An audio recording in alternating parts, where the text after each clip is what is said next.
beaucoup le Seigneur et je suis très heureux de beaucoup de choses et j'aimerais mentionner l'une d'elles, c'est qu'il nous a fait entrer dans le dernier mois du 3e trimestre, à savoir le mois de septembre 2021.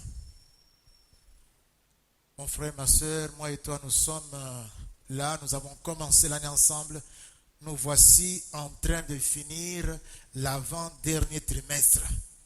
Dieu t'a fait entrer, et toi et moi, et ça c'est le premier dimanche du mois de septembre. Nous sommes le 5 septembre aujourd'hui. Je ne sais pas pourquoi tu n'as pas voulu dire merci avec moi, hein, ne fût-ce qu'en applaudissant le Seigneur. Ok. Mon Dieu, ton peuple et moi-même te disons merci, car c'est une faveur de nous retrouver en ce lieu et en ce moment. C'est une grâce. Tu nous as préservés, tu nous as suivis dans la mêlée, nos familles, nos proches, nous-mêmes, nos activités. Tu as été partout, Seigneur, avec nous. Et quand nous entrons dans ce mois de septembre, c'est avec beaucoup de gratitude que toute la paroisse, toute l'église, et chacun et chacune, nos familles respectives, venons te dire du fond du cœur notre gratitude. Et puisque tu nous as rassemblés ce matin, nous voulons, Seigneur, effectivement t'écouter. Que ton Esprit Saint nous dispose à t'écouter. À t'écouter, Seigneur. Parle à ton peuple. Au nom de Jésus-Christ. Amen. Quelle lumière impactera ce monde? Quelle lumière impactera ce monde? Nous sommes toujours dans le sous-thème du trimestre finissant, appelés à être lumière du monde. Et nous allons un peu nous arrêter sur la nature de cette lumière aujourd'hui et écouter ce que le Seigneur a à nous dire. En fait, quels sont dans la vie du chrétien des impératifs incontournables avec lesquels il brillera pour impacter le monde dans lequel il sert le Seigneur. Car voyez-vous, nous ne sommes pas de ce monde, mais nous sommes dans ce monde et c'est dans ce monde que nous sommes appelés à servir le Seigneur. Avec votre permission, puis-je vous demander de vous mettre debout? Nous allons ensemble lire le texte des Écritures. Le texte que nous avons aujourd'hui, nous lirons quelques versets dans l'épître de Paul aux Philippiens. Nous sommes dans l'épître de Paul aux Philippiens, chapitre 3, versets 17 à 21. Peuple de Dieu, alléluia. Je vais lire. Soyez tous mes imitateurs, frères, et portez les regards sur ceux qui marchent selon le modèle que vous avez en nous. Car il en est plusieurs qui marchent en ennemis de la croix de Christ. Je vous en ai souvent parlé et j'en parle maintenant encore en pleurant. Leur fin sera la perdition. Ils ont pour Dieu leur ventre. Ils mettent leur gloire dans ce qui fait leur honte. Ils ne pensent qu'aux choses de la terre. Mais notre cité à nous est dans les cieux, d'où nous attendons aussi comme sauveur le Seigneur Jésus-Christ, qui transformera le corps de notre humiliation en le rendant semblable au corps de sa gloire, par le pouvoir qu'il a de s'assujettir toutes choses. Amen. Bien-aimés dans le Seigneur, veuillez vous mettre. Veuillez vous mettre, veuillez prendre place. Soyez bénis. Frères et sœurs, je vous demande de fournir un petit effort vous voudrez bien, quand vous serez à la maison, ou si vous voulez le faire juste après culte, lire Romains 6, 1 à 14. Romains 6, 1 à 14, vous comprendrez encore mieux ce que nous allons avoir comme communication en ce jour. Mes frères, mes sœurs, je vous invite tous, toutes à faire attention. Je nous invite à faire attention. Nous courons, tel que les choses se présentent, nous courons le risque d'être rejetés par le Seigneur Jésus-Christ lors de son retour, avec cette terrible phrase qu'il y a dans Matthieu chapitre 7, verset 23, où le Seigneur dit « Je ne vous ai jamais connu, retirez-vous de moi, vous qui commettez l'iniquité. » Alors que vous avez passé tout votre temps à penser à vous faire l'illusion que vous serviez le Seigneur. Autrement dit, que vous étiez en train de briller. Vous savez, mes frères, il y a des anges de lumière et il y a les anges des ténèbres. Mais ce qu'il y a, c'est que les anges des ténèbres, parfois, se déguisent en anges de lumière et ils viennent et on pense que ce sont des anges de lumière. Cette lumière-là est une fausse lumière. Mais il arrive que nous nous retrouvons en train de briller de cette lumière-là et nous pensons que nous sommes en train d'accomplir notre mandat qui est celui de briller et d'éclairer. Quand on parle de la lumière, mes frères, il est question de la lumière que nous sommes appelés à répandre tout autour de nous. Quelle lumière? Et de quelle lumière est-il question? Quelques-uns ont dit, et ils n'ont pas tort, que tout ce qui brille n'est pas forcément de l'or. Alors nous devons faire attention à tout ce qui brille. Ce que je voudrais faire remarquer à l'Assemblée ici, c'est qu'il y a une contradiction flagrante entre les références dont se sert ce siècle présent, auquel se rapporte le siècle présent, des références qui sont celles du vieil homme dont nous sommes censés être crucifiés et être sévrés, d'une part. D'autre part, il y a aussi les références qui nous sont léguées par le Seigneur Jésus. Les deux sont en contradiction, les deux sont en tout cas éloignées les unes des autres. Vous savez que dans ce monde, pour briller, qu'est-ce que c'est que briller selon ce monde? Briller, c'est quoi? Quand on parle de briller dans ce monde, c'est mettre le moi en évidence en satisfaisant les convoitises de la chair. C'est apparaître, c'est impressionner, c'est être bling bling, c'est être vu. Alors, on s'épanouit, tout le monde voit qu'on est quelqu'un et qu'on vaut quelque chose.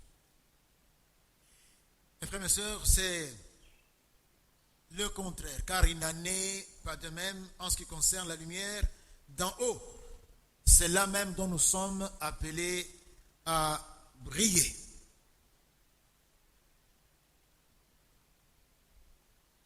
Précision très importante.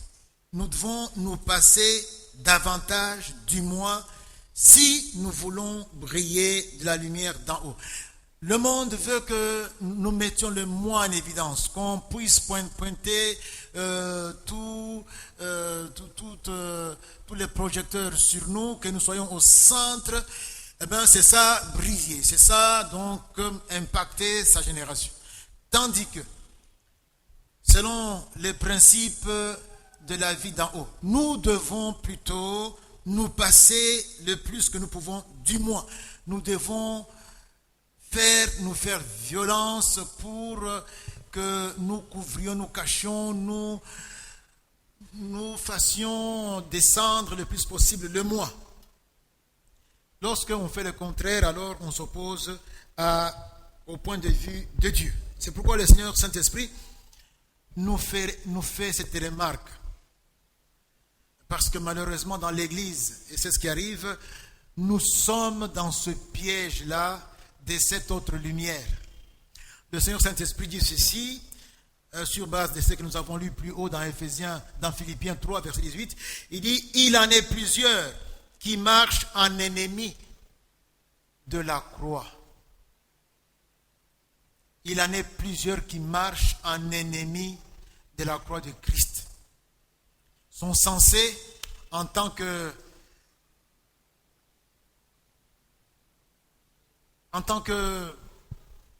lampe allumée, en tant que des serviteurs appelés, des servantes, des serviteurs appelés à éclairer, sont appelés à vivre selon le principe de la croix de Christ. Mais plusieurs vivent, tout en étant dans l'Église, en ennemi de la croix, parce qu'ils sont piégés par Satan, qui est l'ange de ténèbres, mais qui apparaît comme l'ange de lumière. Ils sont piégés par Satan pour briller de sa brillance, qui est une brillance tout simplement apparente et qui n'a rien de consistant. Et on se fait cette illusion de servir le Seigneur. Mes frères, qu'est-ce qu'il en est effectivement? En réalité, dit le Saint-Esprit, dans Philippiens, toujours le texte qu'on a lu, il dit, ils ont pour Dieu leur ventre. Ils sont motivés pour eux-mêmes, pour leur satisfaction. Vous savez bien, le péché du ventre est un péché qui est au centre de beaucoup d'autres désordres. Et le tout premier péché qu'on ait enregistré dans cette histoire de l'humanité, c'est lié au ventre. On devait goûter un fruit. Et si vous voyez bien, le ventre nous fait pécher dans beaucoup de domaines. Il n'y a pas que ça. Ils mettent leur gloire dans ce qui fait leur honte. Vous imaginez, les gens se pavanent et se font montrer sur les réseaux sociaux puisqu'ils sont mariés en tant qu'homosexuels. Ça devait faire leur honte. Celle-ci sort avec une robe à peine qui cache le corps et elle devait avoir honte de ça. Non, la voilà sur la route. Non, elle devait avoir honte de ça, mais elle est tout à fait. Donc, ceux qui devaient faire leur honte, ils en font l'objet de leur gloire. Ils ne pensent qu'aux choses de la terre. Comment m'enrichir le plus, même s'il faut voler, même s'il faut détourner. Et dans mon pays, il n'y a plus question de $100,000 ou de $500,000. Nous sommes des millionnaires. Nous, quand nous volons, c'est en termes de millions. Nous sommes forts. Tout ça pour avoir un certain standing et puis que je puisse vivre comme un pacha, comme Crésus ici en RDC. Et j'ai tout. Alors, c'est sur le dos du contribuable.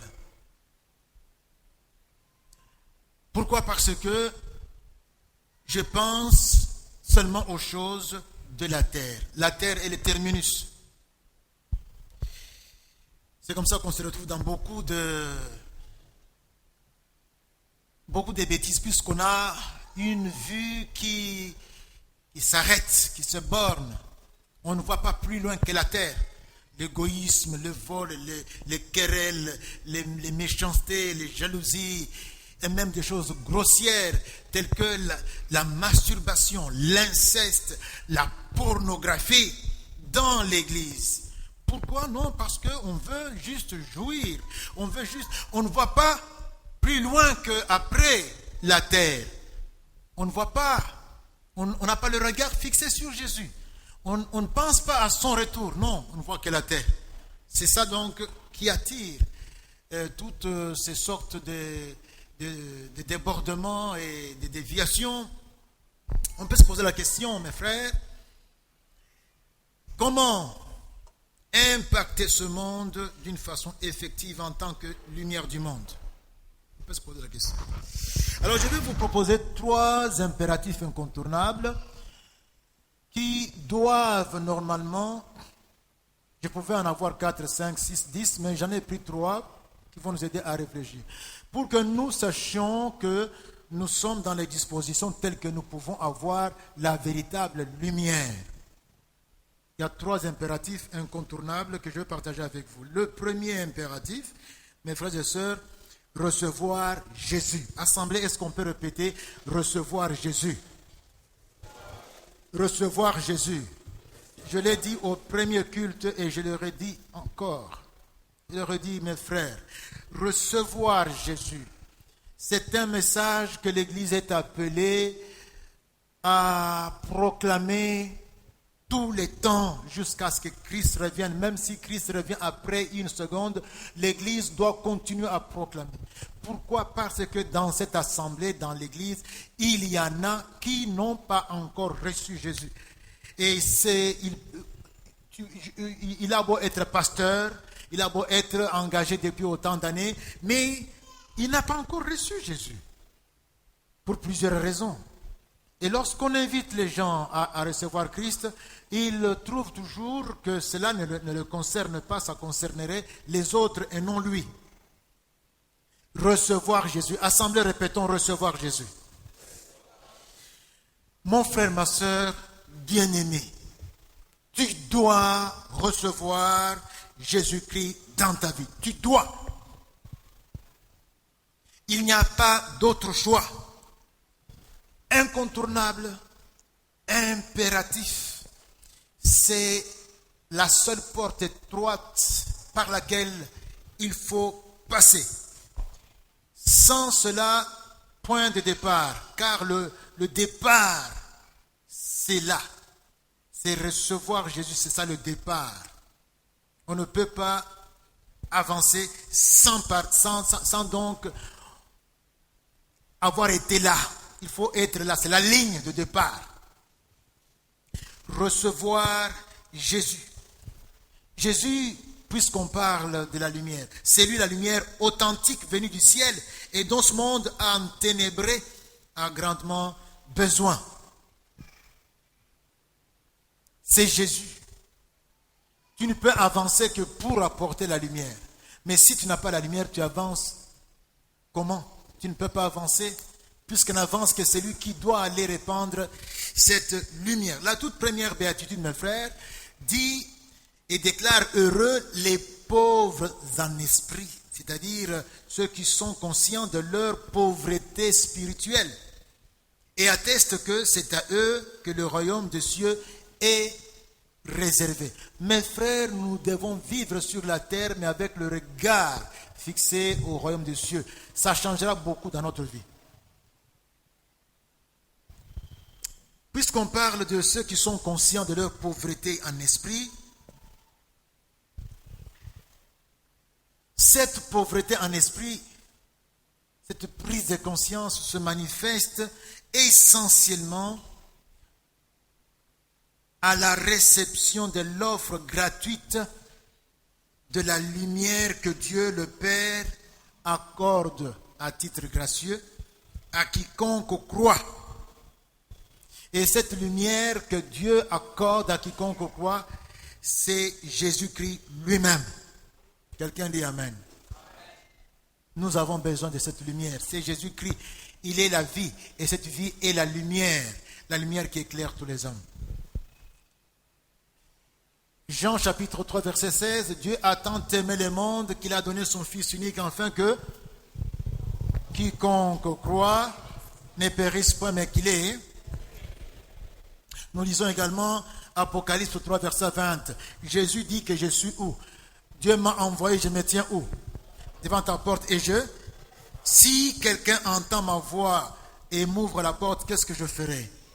J'entrerai et je souperai avec lui et lui avec moi. Ma sœur, mon frère, tu es ici. As-tu jamais rencontré Jésus-Christ dans ta vie?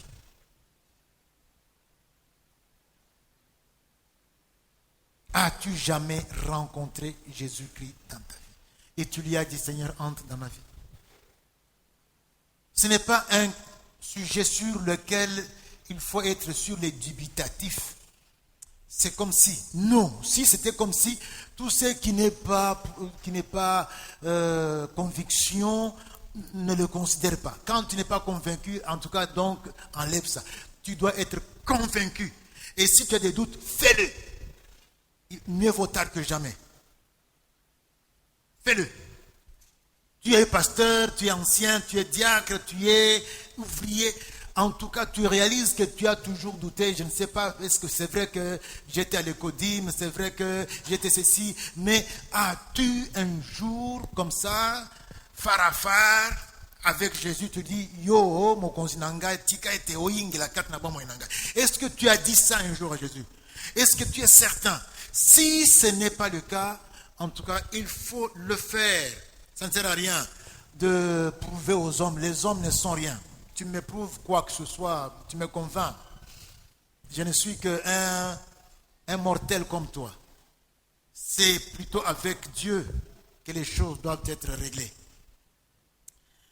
Vous savez, mes frères, dans les Écritures, il est écrit dans Jean 12, 36, « Pendant que vous avez la lumière », on a chanté ici Emmanuel, « Pendant que vous avez la lumière, croyez en la lumière, afin que vous soyez des enfants de lumière. » Vous ne pouvez pas être enfants de lumière, donc ceux qui ont la mission de répandre la lumière partout dans ce monde enténébré.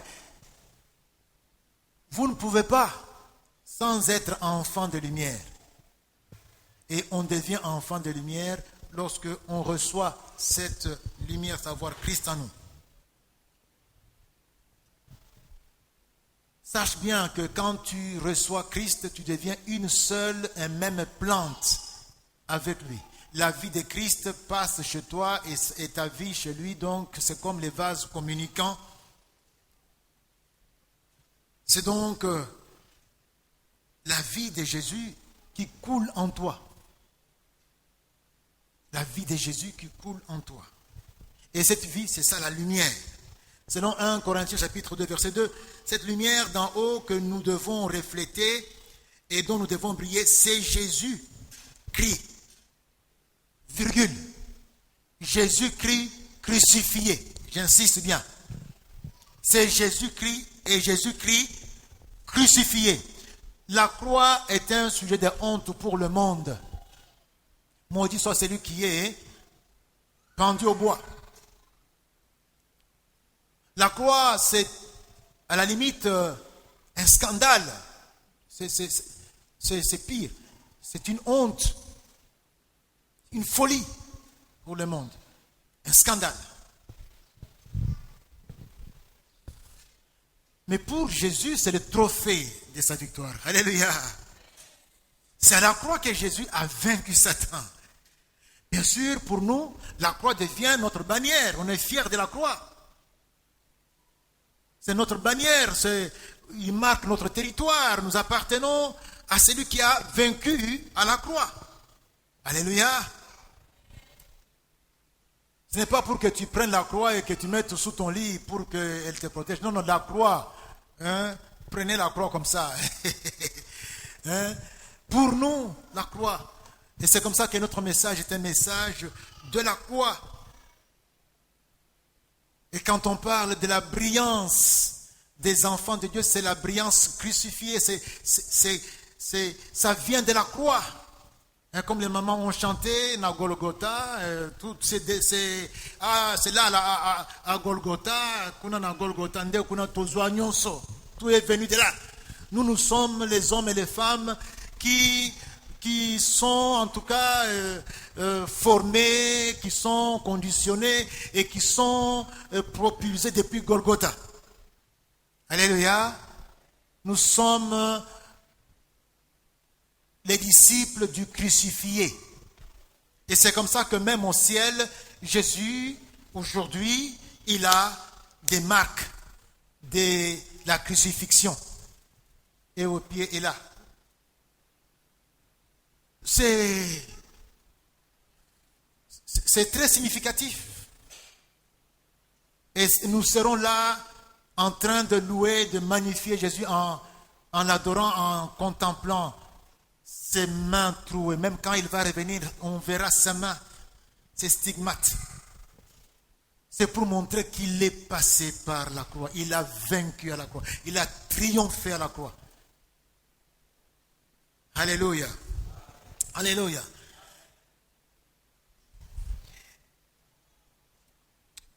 Pour revenir à ce que nous disions, la majorité des enfants de Dieu vivent, mais alors en ennemis de la croix. Vivent de la façon dont le monde veut le voir vivre.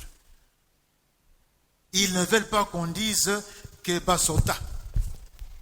Oui, mon frère, ma soeur, nous devons être des gens qui ont sauté. Tosotanini. Mokili. Nous avons tout intérêt à sauter. Non. Mokili, ezali, pona, voilà mon ayote. Il faut, ceux qui m'ont ezali à sauter, il faut sauter Mokili. Non, vous voulez être là, qu'on vous voit bien, vous habiller comme le monde veut que vous vous habillez. Mais je parle surtout aux jeunes filles. Tu viens ici avec des tenues qui dessinent tout ton corps. Donc, on voit tout tel que tu es. Les habits, c'est fait pour couvrir le corps et non pour laisser les gens imaginer ton corps. Je parle aux jeunes filles. Ici, vous avez des chantres, elles ont des nzambala. Et quand tu rencontres sur la route quelqu'un, tu dis, est-ce que c'est la même fille? Tu enlèves les lunettes pour voir, est-ce que c'est la même? Elle est habillée comme n'importe quelle fille. Je vous dis, tout ça pour que le monde ne se moque pas de vous. Alors moi, j'aimerais bien faire enlever mon chapeau devant les filles branhamistes. Oui, parce que partout, vous les verrez avec leur robe là. Vous les verrez partout. Et même pire, vous verrez les mamans, les jeunes mamans, qui un jour, vous la voyez aussi habillée, avec pantalon collé, tout ça, vous vous demandez, qu'est-ce qu'il y a? Tout ça pour qu'elle soit comme le monde veut la voir. Nous ne vivons pas pour le monde. Le monde, on doit le sauter. Tu es en train de vivre en ennemi de la croix. Regarde dans ton garde-robe tout ce qui ne plaît pas à Jésus, enlève ça. Enlève ça. Pourquoi? Parce que tu dois t'habiller comme Jésus aurait voulu que tu t'habilles et non comme le monde veut que tu t'habilles. Alléluia. Premier impératif. Deuxième impératif, vivre Jésus. Paul proclame ceci dans Philippiens 1, 21. Christ est ma vie et la mort m'est un gain. Moi, vivre c'est Christ. La version parole vivante dit ceci. Le Christ est ma vie, le but et le contenu de mon existence.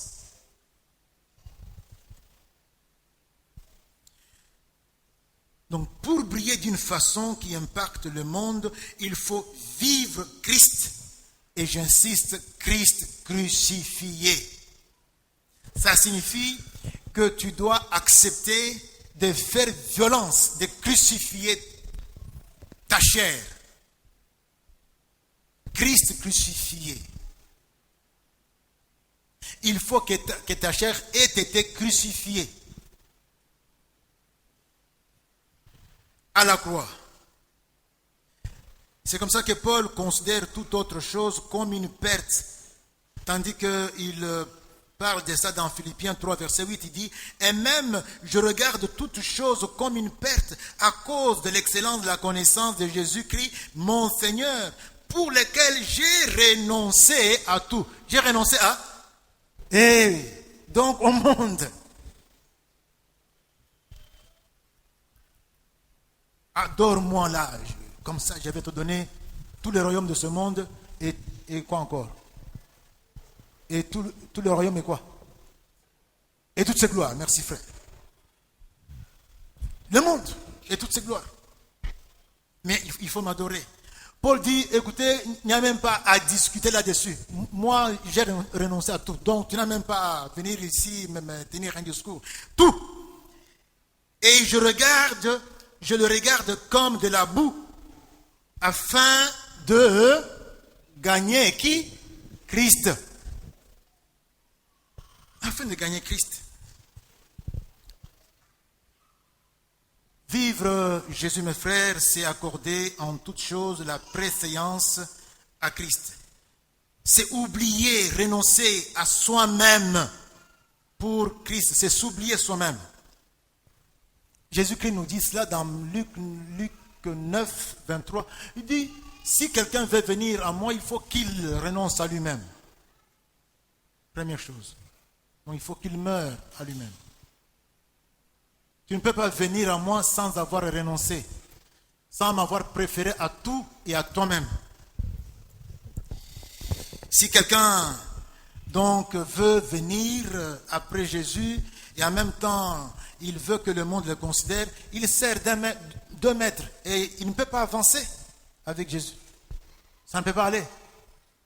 C'est comme ça que beaucoup nous sommes dans l'église en ennemis de la croix. Suivre Jésus, mes frères, c'est le seul moyen de mieux servir Dieu. En effet, toutes les œuvres que Dieu a préparées pour toi, que Dieu a préparées d'avance pour toi, se trouvent où ça? En Jésus et nulle part ailleurs. En Jésus. Alors, suivre Jésus par ailleurs nous conduit dans des situations qui vont nous le faire connaître davantage. Pendant que tu le suis dans les méandres où il t'attire sans que tu le veuilles, tu es en train de rencontrer des situations auxquelles tu n'as pas pensé et qui vont t'aider à mieux connaître Jésus, à connaître encore d'autres dimensions de Jésus.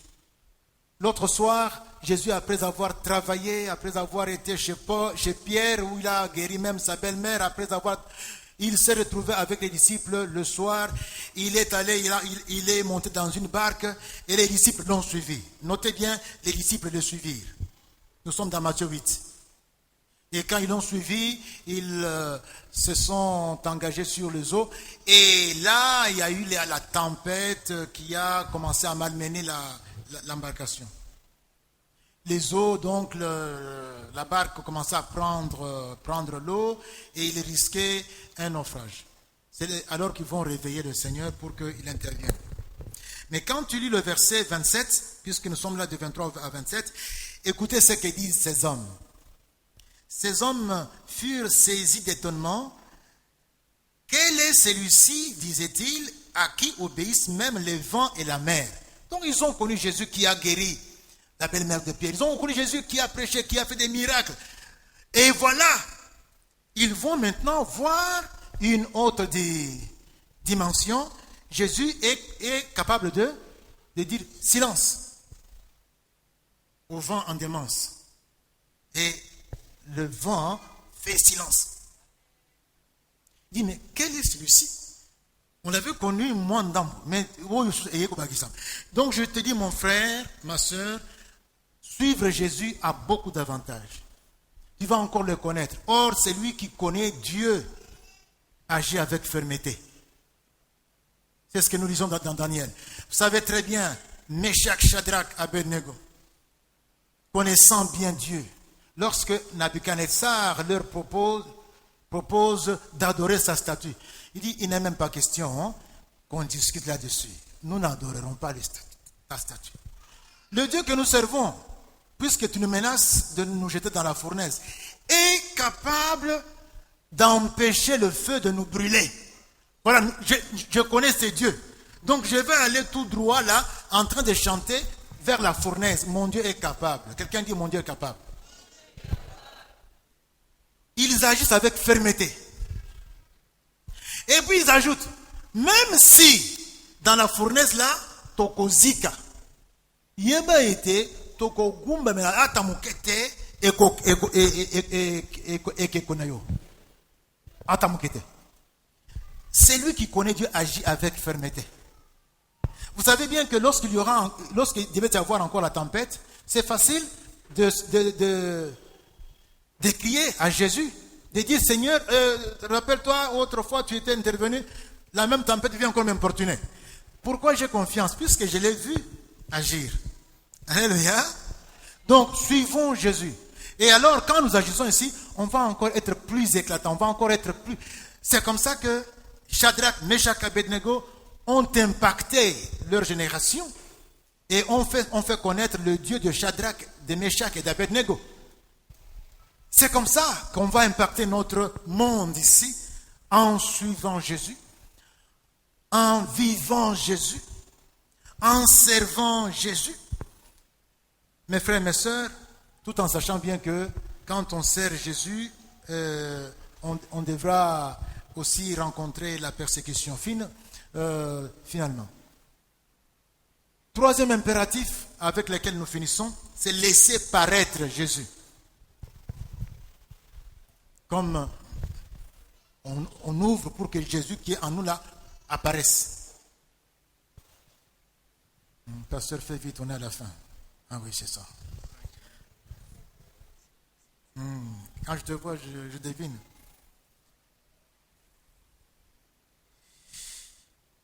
Mes frères, laisser paraître Jésus, c'est lui permettre à lui qui est la véritable lumière de briller au lieu de briller de fausses lumières là, de briller et de chasser les ténèbres d'abord en toi et tout autour de toi.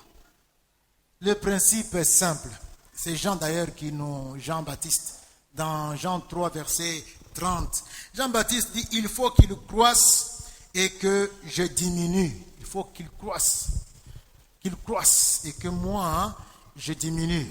De notre temps, quand on allait à l'université pour la Blaisaille, qu'est-ce qu'on disait? Diminue, bleu diminue. Et le bleu diminuait à genoux, tout ça.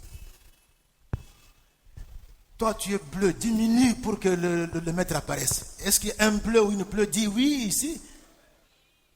Bleu, diminuez. Pour que le maître apparaisse. Alléluia. Qu'il apparaisse, soit transparent. Enfin, que celui qui est en toi transparaisse. Et Paul s'applique ce principe dans Galates 2:20. Il dit que j'ai été crucifié avec Christ et si je vis, donc pour cela j'ai dû crucifier ma chair. C'est-à-dire que j'ai dû sévrer ma chair. Elle ne doit pas m'exiger quoi que ce soit. Je dois vivre selon ce que me dit l'Esprit. Et pour cela, la chair a été crucifiée pour que Christ soit vu. Et quand on me rencontre, on a rencontré qui? On a rencontré Christ. On a rencontré Christ. Je vais vous filer une astuce pour laisser apparaître Jésus en nous. Et ça passe par une question qu'on doit se poser. La question la voici.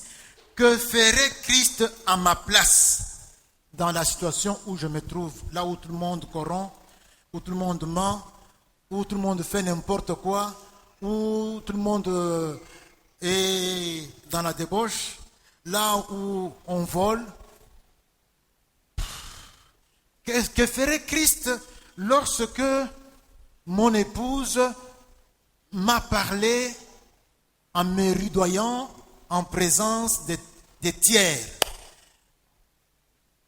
Si Christ était à ma place, qu'est-ce qu'il ferait? Est-ce qu'il rétorquerait en parlant aussi pour montrer qu'est-ce que Christ ferait? Je vais le faire. Qu'est-ce que Christ ferait lorsque un mercenaire vient travailler à la maison, il enlève les herbes, ou il repasse les habits, ou il puise de l'eau, puisque maintenant il faut puiser de l'eau. Lorsque un mercenaire a fait ce travail, qu'est-ce que Christ ferait pour traiter cet homme comme un être humain, pour que cet homme se retourne avec ce qu'il devrait en tout cas avoir? Qu'est-ce que Christ ferait? dans le couple, dans la famille, dans le voisinage où je vis, là où j'étudie, là où je voyage dans le train, dans les véhicules ou dans les avions. Est-ce que je laisse Christ? Est-ce que, je me pose la question, qu'est-ce que Christ ferait dans cette situation? Et puisque j'ai parlé des habits, nous sommes là, on doit voir quelle relation. Est-ce que Christ fréquenterait ce groupe de gens? Est-ce que Christ garderait ses habits dans le garde-robe? Est-ce que, et quand j'ai des réponses, je fais ce que Christ ferait. Je fais ce que Christ ferait. Vous savez que Christ n'avait même pas un endroit où mettre sa tête. Si bien que, aujourd'hui, on ne peut même pas nous raconter des histoires d'un genre, voilà, cette maison, c'est la maison où Christ a vécu. Il n'en avait pas une.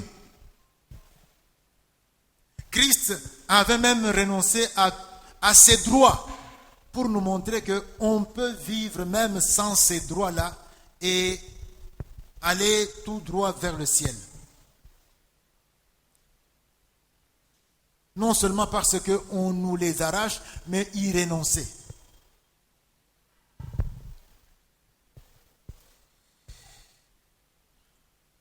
Vous savez, mes frères, nous avons une illustration de ceux qui ont laissé Christ apparaître, laissé paraître Christ. Il y a une communauté, dans Acte 11, on parle de la communauté d'Antioche.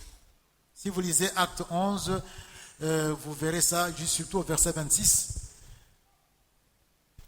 La communauté d'Antioche était comme toutes les communautés, et les membres étaient appelés les disciples, les disciples, les disciples. Jusqu'à un moment, on a commencé à appeler cette communauté les chrétiens. Vous savez pourquoi? C'est parce qu'ils laissaient apparaître qui? Christ. On savait reconnaître Christ quand on les rencontrait. Je prie le Seigneur pour que quand on nous rencontre aussi, nous, du sanctuaire de gloire, n'importe où, qu'on voit Christ. Puisque nous laissons transparaître Christ. Et c'est depuis qu'on nous appelle chrétiens. Depuis Antioche, au 1er siècle. Mon frère, ma soeur, j'aimerais bien que tu retiennes ceci. Il faut que tu laisses paraître Christ. Et sache bien que ça passe également par se faire violence et soumettre son moi au Saint-Esprit. Ce sont les violents qui vont entrer au royaume des cieux. Les violents. Et quand on soumet son moi au Saint-Esprit, on acquiert le caractère de Jésus. Et ce caractère apparaît. C'est la pauvreté en esprit. On est doux, on est artisan de la paix. Bref, ce sont les béatitudes ou encore le fruit du Saint-Esprit qui apparaît et qui tout simplement reflète Jésus, qui est la lumière. C'est Jésus qui impacte notre génération. Il ne faut pas que tu arrives à un endroit et quand tu pars, ça reste comme ça. Non, quand tu arrives, il faut que quand tu pars de là, les choses changent. Alléluia. Pourquoi tu as impacté de ton passage? C'est comme ça que Jésus, en passant par la terre, en tout cas, rien n'est plus comme avant. La preuve, nous voici ici. Alléluia. Nous voici ici. Je vais terminer, mes frères. La lumière, la lumière, la lumière. Des ténèbres épaisses couvrent la terre. Le monde est à la dérive et aux abois. La catastrophe est imminente et les signes avant-coureurs sont légion. Les feux par ici, les tremblements par là, les feux qui embrasent même toute une cité. Tremblement par là, tremblement de terre, le débordement des eaux. Même dans des pays où tout est bien programmé, bien organisé, comme l'Allemagne, tout est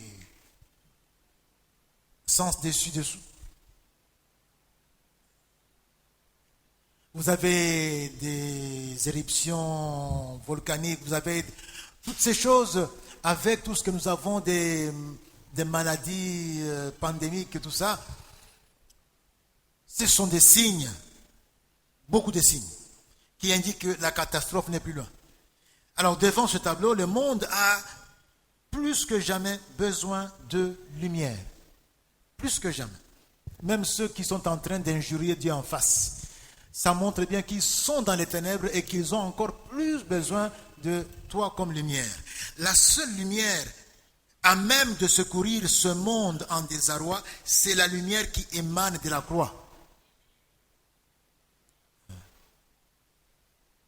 Qui émane de la croix? Les mamans ont chanté Golgotha.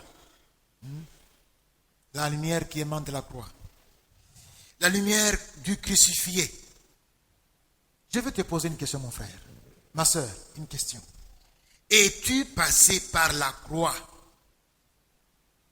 Es-tu passé par là? Nous avons entendu quelqu'un dire, j'ai été crucifié avec Christ. C'est puisqu'il est passé par la croix. Es-tu passé par la croix? La question, il faut y répondre. Paul dit, j'ai été crucifié avec Christ. C'est ainsi qu'il pouvait ajouter, ce n'est plus moi qui vis, puisque je suis passé par la croix. C'est qui? C'est Christ qui vit en moi. Mes frères et sœurs, la véritable lumière qui passe et qui change les choses, c'est celle qui vient de la croix. C'est cette lumière-là qui va impacter le monde devenu apostat. Et cette lumière, c'est Jésus-Christ, et j'insiste, Jésus-Christ crucifié. Jésus-Christ crucifié avec les stigmates de la crucifixion. Jésus-Christ crucifié. Pour acquérir cette lumière, le passage par la croix s'impose. C'est de la croix et par la croix que la vraie lumière chassera les ténèbres de ce monde. Par la croix, donc de la croix et par la croix. Par conséquent, tu dois recevoir Jésus, tu dois vivre Jésus, tu dois l'aider à apparaître dans toutes les dimensions de ta vie.